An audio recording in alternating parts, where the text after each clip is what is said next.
মেরে ধরে লাথি মেরে তাড়িয়ে দেয়। বাবা 3 দিন হয়ে গেল রামদাস কিছু খায়নি। ভগবান ভক্তকে কেমন পরীক্ষা করছে দেখুন।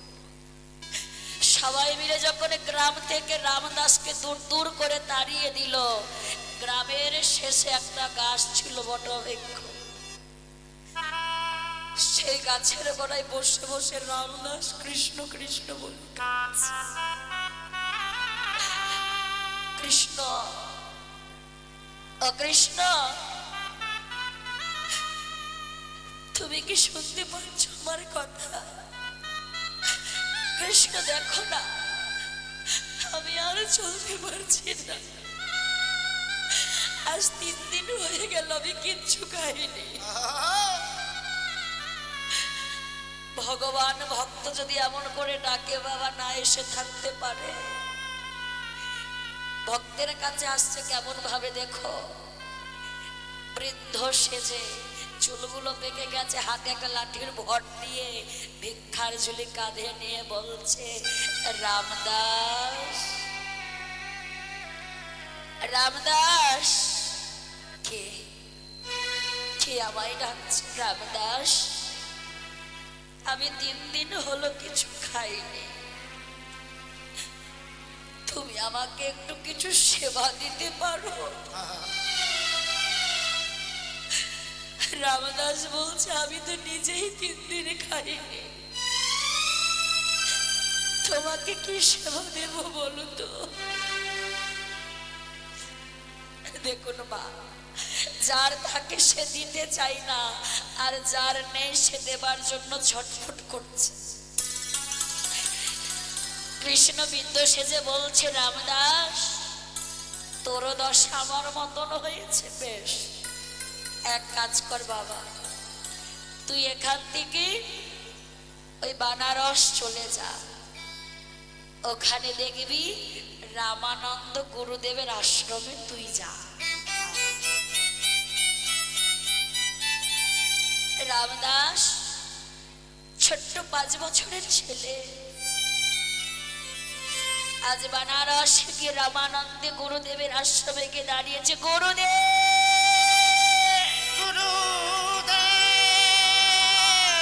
আছাড়কে পড়েছে গুরুদেবের চরণে। রামানন্দ দাস বলে উঠলেন, কে বাবা তুই? বাঁচার বাঁচার। গুরুদেব, আপনার চরণে আমায় একটু আশ্রয় দিন গুরুদেব, এই জগতে আমার আর যে কেউ নাই। বলছে শোন বাবা, আমার আশ্রমে থাকতে হলে তোকে একটা শর্ত পালন করতে হবে। বলছে আপনি যা বলবেন আমি তাই শর্ত পালন করব গুরুদেব। শোনে রামদাস, তোকে যদি আমার আশ্রমে থাকতে হয় মুষ্টি ভিক্ষা করতে হবে। মুষ্টি ভিক্ষা কাকে বলে মা? 3 বাড়ির 1 মুঠো করে 3 মুষ্টি ভিক্ষা দিয়ে দিতে হবে প্রত্যেক দিন। বাকি কারো বাড়ি যাওয়া যাবে না, 3 বাড়ির লাগবে। এটাকে বলে মুষ্টি ভিক্ষা বাবা। আর ওই মুষ্টি ভিক্ষা এনে তুই আমায় দিবি, আমি কৃষ্ণ সেবা নেব। ছোট্ট ছেলে তো যা বলছেন বাবা তাতেই মাথা নড়াচ্ছে। রামদাস প্রথম দিন গেলেন, 1 মুষ্টি করে 3 মুষ্টি ভিক্ষা পেয়েছে বাবা। ভিক্ষা এনে গুরুদেবকে দিয়েছে। গুরুদেব কৃষ্ণকে সেবাও দিয়েছে বাবা। দেখতে দেখতে ভগবান একদিন বলছেন, রামদাস প্রথম পরীক্ষায় তো তুমি উত্তীর্ণ হলে, দেখি এবার পরীক্ষায় তুমি দেখো। রামদাস আমার এত ঝড় বৃষ্টি হচ্ছে বাবা, গাছ ডাল ভেঙে ভেঙে পড়ছে, ছেলেটা ভয়ে বার হতে পারছে না। রামানন্দ গুরুদেব বললেন, রামদাস তুই এখনো দাঁড়িয়ে আছিস, যা বাবা যা, মুষ্টি ভিক্ষা করে এনে দে। গুরুদেব আজ না গেলে হতো না গুরুদেব, আজ এত ঝড় বৃষ্টি আমার বড় ভয় করছে। আমি তো আগেই বলেছিলাম বাবা, আমার আশ্রমে থাকতে হলে আমার শর্ত মেনে থাকতে হবে। আর যাচ্ছি ছোট ছেলে তো যাচ্ছি। ওই ঝড় বৃষ্টির মধ্যে বার হয়ে গেছে। ছেলেটা যখন ঝড় বৃষ্টির মধ্যে বার হয়ে গেছে, জমিদারের স্ত্রী ছেলেটাকে দেখে বাবা মায়াই পড়ে গেছে। এই খোকা, এই খোকা, আয় আয় আয়, এই ঝড় বৃষ্টির দিনে তুই এসেছিস, তোকে আর কারো বাড়ি ভিক্ষা করতে যেতে হবে না, আজ আমি তোকে ভিক্ষা দিচ্ছি। অনেক করে চাল ডাল তন্ডল বাবা মা দিয়ে দিয়েছে, আর সেগুলো এনে গুরুদেবের হাতে দিয়ে দিয়েছে। গুরুদেব আমার প্রত্যেক দিনের ন্যায় ভগবানের সেবা দিয়েছে। সেবা দিয়ে তিনি ধ্যানে যোগে বসতে পারেন যে ওই সেবায় আসনে ভগবান বসে সেবা নিয়েছে কিনা। আজ ধ্যান যোগে দেখতে পেলেন ভগবান সেবার আসনে বসে। দৈববাণী হলো কৃষ্ণ বলে উঠলো, রামানন্দ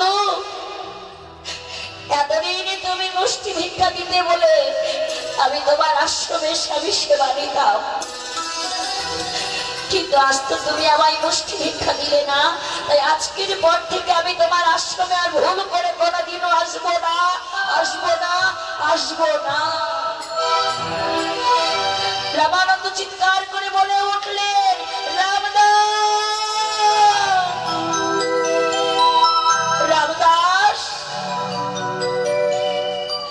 ছুটতে ছুটতে গুরুদেব, গুরুদেব আপনি আমায় ডেকেছেন? গুরুদেব। রামদাস সত্য করে বল, তুই মুষ্টি ভিক্ষা এনেছিস? দেখবেন মা, বাচ্চারা, ছোট বাচ্চারা মিথ্যে কথাটা সাজিয়ে বলতে পারে না, সত্য কথাটা তাড়াহুড়ো করে বলে দিয়েছে। গুরুদেব আজকে আমাকে আর 3 দিন ভিক্ষা করতে যেতে হবে না গুরুদেব, এক জমিদারের মা আমাকে অনেক ভিক্ষা দিয়েছে, আজ থেকে আর 3 দিন ভিক্ষা করতে হবে না। যে না বলেছে বাবা, তোকে আমি বলেছিলাম মুষ্টি ভিক্ষা এনে দিতে, যেই না বলেছে গুরুদেব আমার ভুল হয়ে গেছে, ক্ষমা করে দিন। সেইটা ক্ষমা চেয়েছে আমার চরণ দুঃখানি ধরে। আজ তোর জন্য আমার ভগবান আজ থেকে আমার আশ্রম ত্যাগ করলেন। ওই গুরুদেব যে চরণে বাবা খড়ম পড়েছিল, ওই খড়মের চরণে নিয়ে ওই রামদাসের পিঠের মধ্যে এমন এক লাথি, এত জোরে লাথি মেরেছে ছেলেটা, একেবারে বৃষ্টি খড়মের দাগ শুনে উঠে গেছে। অতটুকু ছেলে কত জোরে মারলে জুতোর দাগটা বাবা পিঠে পড়ে যায়। ছোট্ট রামদাস বলছে, গুরুদেব আপনি যদি আমায় মারতে মারতে মেরে ফেলেন,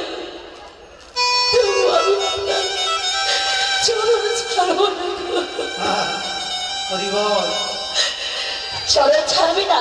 ছাড় বলছি, ছাড় বলছি, ছাড়। আমি আপনার চরণ ছাড়বো না। তবে শোন, তুই যদি আমার চরণ না ছাড়িস, এত করে তোকে বোঝালাম, আজ আমি তুই যখন চরণই ছাড়বি না, তোর জন্য আমি ভগবানের থেকে আমার আশ্রমে ভগবান আর কোনোদিন আসবে না বলেছে, তাই আমি তোকে অভিশাপ করছি, এই জন্ম তোর এখানেই শেষ।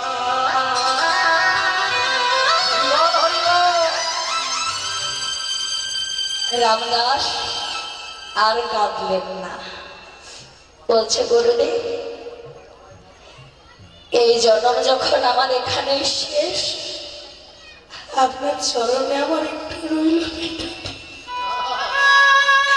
বলছে শুধু তোর এই জন্ম শেষ নয়, আমি এ অভিশাপ করছি, পর জন্মে তুই মুচির ঘরে জন্ম নিবি। যে না বলেছে মুচির ঘরে জন্ম নিবি। গুরুদেব কে সুচি কে মুচি আমি কিছুই জানি না, তবে যাই হোক আমি যেন আপনার চরণ পেতে পারি। ওই মুচি কুলে জন্ম নিয়েও যেন আমি আপনার চরণ পাই, আপনি শুধু এই আশীর্বাদ আমায় করবেন। দেখুন বাবা, গুরু সেবা কাকে বলে? ওই কৃষ্ণানন্দ, জমিদার কৃষ্ণানন্দ, আপনারা কত বড় লোক বাবা, একটা মানুষ কত বড় লোক হতে পারে। কৃষ্ণচন্দ্র এত বড় লোক ছিল, আর ওই জমিদার বড় লোকের ছেলে ওই নরোত্তম দাস ঠাকুর, ওই নরোত্তম দাস জমিদারের ছেলে হয়ে বাবা, জমিদার ছেলে লোকনাথ গুরুদেবের কাছে গিয়ে বলেছিল, গুরুদেব আপনি আমায় দীক্ষা দিন, দীক্ষা না পেলে তো ভগবানকে পাওয়া যায় না, আপনি আমায় দীক্ষা দিন। লোকনাথ বলেছিল, আমি তো কাউকে কোনোদিন দীক্ষা দিই না, কারণ আমি ভক্তের কাছে শিষ্যের কাছে আমি নিজেকে বিকৃত করতে পারবো না, আমি কখনো কোনো শিষ্য করতে পারবো না, যাও বেরিয়ে যা। নরোত্তম যে না ওখান থেকে চলে আসলো বাবা। আর ওই লোকনাথ গুরুদেব কি করতেন দেখুন, সপ্রভাত কালে ভোরবেলায় ওই গঙ্গার ঘাটে ধারে বাবা প্রত্যেকদিন পায়খানা করতে যেত, প্রত্যেকদিন ভোরবেলায় পায়খানা করে আসতো। পায়খানা করে যখন চলে আসতো, ওই নরোত্তম কি করতো বাবা, ওই লোকনাথ গুরুদেবের ওই পায়খানা গুলো দুই হাত দিয়ে তুলে নয়নের জলে কেঁদে কেঁদে গঙ্গার জলে ভাসিয়ে দিত। আর যেই জায়গাটায় পায়খানা করতো নয়নের জলে কেঁদে কেঁদে এই জায়গাটা বুঝে দিত।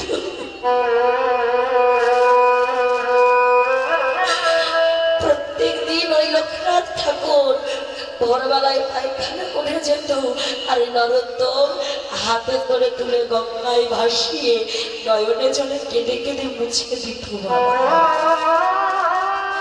একদিন লোকনাথ ঠাকুর ভোর ভোর পায়খানা করার জন্য গঙ্গার ঘাটে এসেছে বাবা। দেখছে কি, আমি যেখানে যেখানে পায়খানা করে যাই সেখানে দেখছি কি এত পরিষ্কার করে সুন্দর করে মুছে দিয়ে গেছে, কি করেছে এটা, আমাকে তো এটা নজর রাখতে হবে, কি করছে। লোকনাথ ঠাকুর কি করলেন দেখুন বাবা, আজ পায়খানা করে গাছের আড়ালে লুকিয়ে আছে, দেখি তো কি এই কাজটা করে। আর ওই নরোত্তম জমিদারের ছেলে হয়ে বাবা সারা রাত ঘুমায় না। যে ঠাকুর লোকনাথ যে পায়খানা করে গেছে, এই পায়খানাটা হাতে নিয়ে নয়নের জলে কাঁদছে, আর গঙ্গার জলে ভাসিয়ে দিয়ে চরণের ওই কানে বাবা ভালো করে নয়নের জলে কেঁদে কেঁদে মুছে দিচ্ছে। লোকনাথ গুরুদেব ছুটে এসে বলছে, রে নরোত্তম,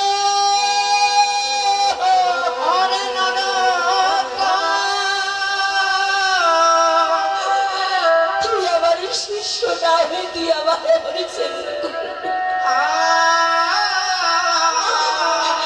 তুই আমায় বিক্রি করে দিলি, হায় বাবা তুই আমার বুকে,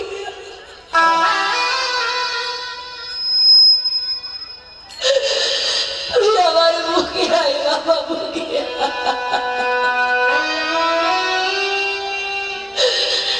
আমি তোকে দীক্ষা দেবো বাবা, আমি তোকে দীক্ষা দেবো।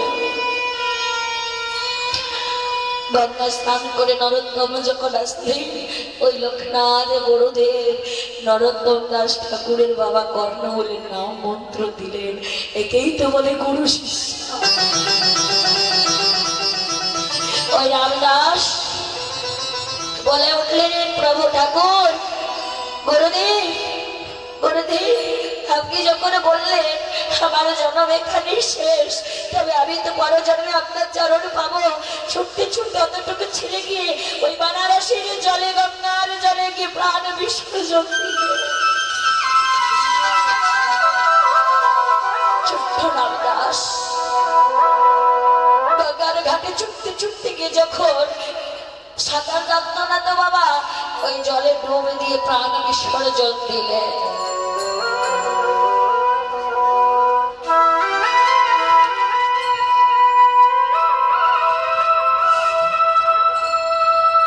আর যখন আমার রামদাস প্রাণ বিসর্জন দিলেন, এই যে বাবা মুচির ঘরে জন্ম নিলেন মুচিকে, দেখুন আজ রুহিদাসের জন্ম হলো কোথায়? কাশী ধামে। কাশী ধামে যখন ওই রুহিদাসের জন্ম হলেন, জন্ম হয়ে বাবা জাতিস্বর, আপনার এখানে কারা কারা জাতিস্বর আছেন একটু ধ্বনিদন্ত দেখে।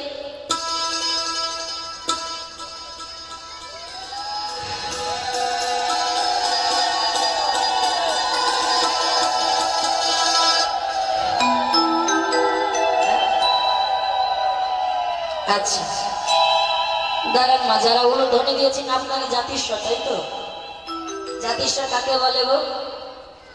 যাদের পূর্বজন্মের কথা মনে থাকে তাদের বলে জাতিস্বর। আপনাদের মনে আছে তো মা? পূর্বজন্মের কথা মনে আছে?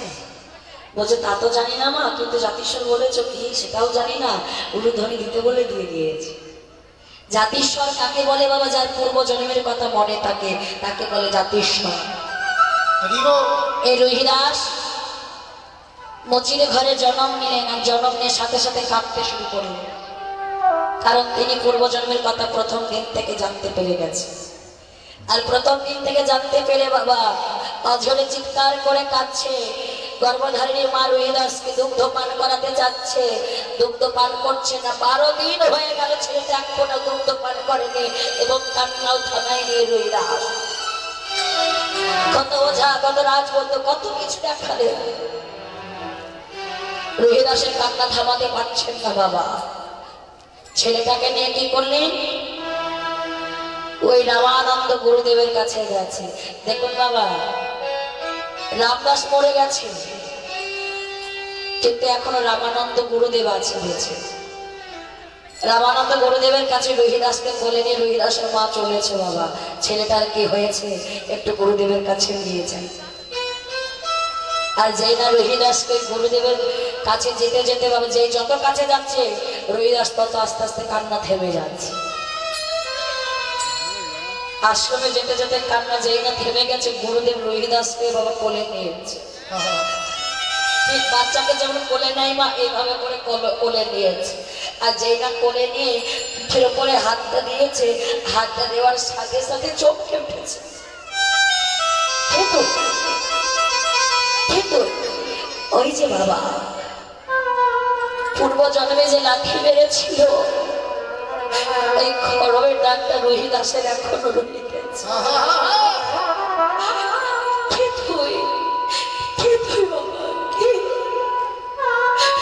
গুরুদেব ভালো করে দেখে চিনতে পেরে গেছে।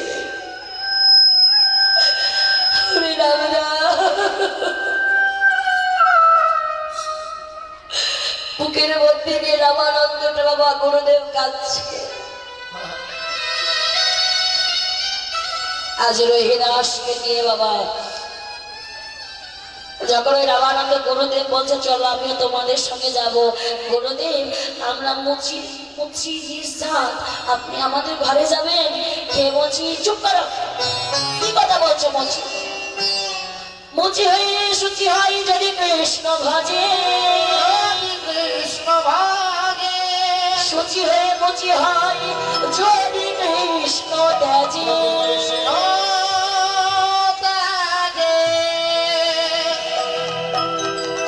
দেখুন বাবা, এই মুচি ঘরে জন্ম নিলেন আমার রুহিদাস। আর এই রুহিদাস যখন আস্তে আস্তে বড় হচ্ছে, বাবা মা দুজনেই বাবা মারা গেলেন রুহিদাস। রুহিদাস বড় হয়ে একটা ব্যবসা শুরু করলো। কি ব্যবসা? জুতো সেলাই করা, জুতো তৈরি করতো। অনেক জুতো তৈরি করতো না বাবা, শুধু 2 জোড়া করে জুতো তৈরি করতো। 2 জোড়ার মধ্যে 1 জোড়া জুতো ফ্রিতে দান করে দিত, আর 1 জোড়া জুতোর মূল্য নিয়ে সংসার চালাতো রুহিদাস। প্রত্যেক দিকে বাবা আমরা ব্যবসা করলে তো লাভের চেষ্টা করি, কিন্তু রুহিদাস কোনো লাভের চেষ্টা করতো না, কোনো লাভের আশা করতো না। ওই একটা প্রত্যেকদিন দুজনা করে জুতো বানাতো, একজনা করে দান করতো, আর একজনা বিক্রয় করে সংসার চালাতো। একদিন রহিদাসকে একজন এসে বললো, আচ্ছা রহিদাস, তুমি যে প্রত্যেকদিন দুজনা করে জুতো বানাও, যদি একজনা জুতো দিয়ে দিলে আর একজনা জুতো সেদিন যদি বিক্রয় না হয়, তাহলে সেদিন তুমি কি খাও? তাহলে কি সেদিন তুমি উপোস করে থাকো? বলছে না গো না, আমি উপোস করে থাকি না, আমার ঘরে যে জলাশয় আছে। কার কথা বলছি? রামানন্দ গুরু। আমি কি করি জানো? যেদিন আমার ওই জুতোটা বিক্রয় হয় না, সেদিন আমি গিয়ে ওই জলাশয় থেকে চরণামৃত ধরে এই নয়নের জলে কেঁদে কেঁদে গুরুদেবের চরণে ধৌত করে সেই চরণামৃত পানি ঘটে আমি সেই দিনটা কাটিয়ে দিই।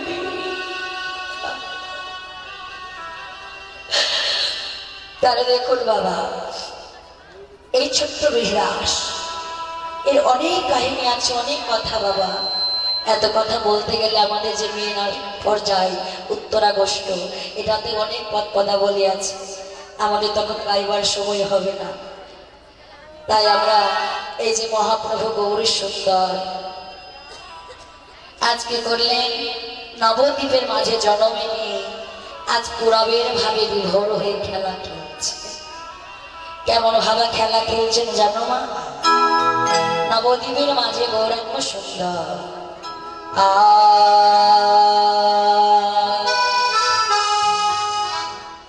খেলায়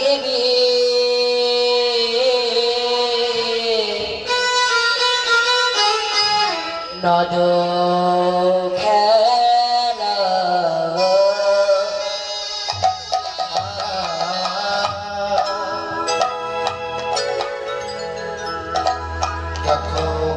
খেলায়